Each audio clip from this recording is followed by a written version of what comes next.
Bonjour à tous, dans cette vidéo nous allons voir ensemble le fonctionnement de Google Trends.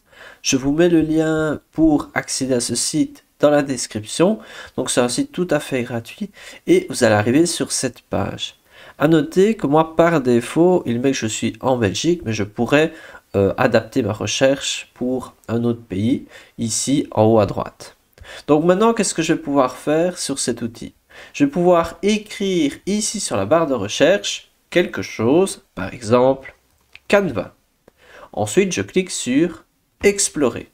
Et donc, à quoi sert cet outil? Je vais pouvoir regarder le volume de recherche sur le web et vous pouvez voir ici, moi je regarde seulement par rapport à la Belgique, mais je peux définir dans tous les pays par exemple. Ensuite, je pourrais mettre la durée, imaginons les 12 derniers mois, ou je pourrais même mettre plus, peut-être les 5 dernières années. Ensuite, il y a moyen de choisir certaines catégories, mais ici, je pense pas que ce soit le plus intéressant. Et on peut aussi définir ici recherche YouTube, recherche d'images, recherche d'actualité, Google Shopping. Ici, je vais mettre recherche sur le web. Et donc là, on peut voir que le nombre de personnes qui ont écrit Canva sur les 5 dernières années a augmenté. Donc ça part, donc c'est maximum 100% du volume de recherche. Et on peut voir ici que Canva, on peut voir que c'est sûrement quelque chose qui intéresse de plus en plus, car de plus en plus de personnes recherchent ce terme Canva. Et donc ça peut être intéressant pour regarder, si je descends un petit peu, dans quel pays on recherche le plus Canva. Ici on peut voir que le Pérou, le Guatemala et ce genre de pays, il y a des grandes recherches. Ensuite ici on peut voir certains sujets associés, par exemple ChatGPT, Adobe, il y a d'autres PowerPoint. Ensuite ici quelques requêtes associées, comme par exemple CapCut, Remove Background. Et il y a même d'autres options, je peux passer ici, Canva AI Image Generator. On voit qu'il y a tout à fait d'autres options existent. Et sinon, une autre fonctionnalité, c'est ici, vous pouvez cliquer sur comparer et vous pouvez mettre un autre terme. Par exemple, on va mettre Photoshop. Je clique sur Photoshop, terme de recherche. Et maintenant, on va pouvoir comparer le volume de recherche. Donc ici, on voit que Photoshop est en rouge et que Canva est en bleu. Et on peut se dire, ah ben voilà, en termes de recherche, donc il y a quand même Canva qui a un intérêt qui est grandissant, alors que Photoshop, la situation ne semble pas exceptionnelle par rapport au volume de recherche, même si on regarde, on peut voir que Photoshop est parfois recherché dans d'autres pays que Canva, donc ça c'est aussi intéressant à voir. Et donc pour conclure, pourquoi utiliser Google Trends?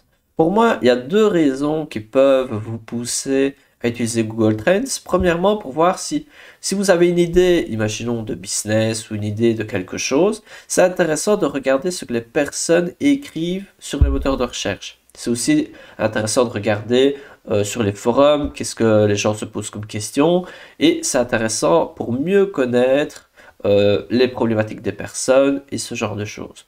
Et ensuite, si vous créez du contenu pour les réseaux sociaux, c'est intéressant de rechercher ce qui est cherché. Comme ça, vous pouvez créer du contenu qui correspond aux attentes des personnes. Par exemple, ici, moi, je vais effacer ceci, supprimer. Ensuite, là, je vais mettre supprimer. Et je pourrais écrire, par exemple, Canva CV. Hop. Et je peux regarder est-ce que ça intéresse ou pas. On peut voir quand même qu'il y a quand même pas mal de monde qui regarde et je pourrais comparer avec peut-être Canva présentation. Hop. Je pourrais ajouter peut-être Canva tableau blanc. Et donc cet outil peut être aussi très intéressant pour améliorer le référencement de vos sites en utilisant des mots-clés que les personnes recherchent. Et on peut voir ici par exemple le bleu qui est Canva CV est nettement plus recherché que Canva présentation et Canva tableau blanc. Donc moi qu'est-ce que je dois faire? Je dois me dire Canva CV ça intéresse, vaut mieux que je crée une vidéo sur Canva CV. Les tableaux blancs et les présentations c'est beaucoup moins recherché, du moins ces mots-clés là. Et pour terminer, une autre raison d'utiliser ce genre d'outil, imaginons vous avez une boutique, par exemple, vous vendez, je vais choisir quelque chose, par exemple, je vais mettre cadeau, montre, homme. Je clique ici, hop, et là, qu'est-ce que l'on va voir? Qu'il y a une certaine saisonnalité pour les cadeaux, pour les montres, pour les hommes. Et donc, si vous avez une boutique ou ce genre de choses, ben, ça peut être intéressant de voir à quel moment il y a des pics de recherche. Et donc, ça peut être aussi quelque chose qui peut vous intéresser. Voilà, c'est tout pour cette vidéo. Maintenant, c'est à vous d'essayer l'outil. Il se trouve dans la description et on se retrouve dans une prochaine vidéo.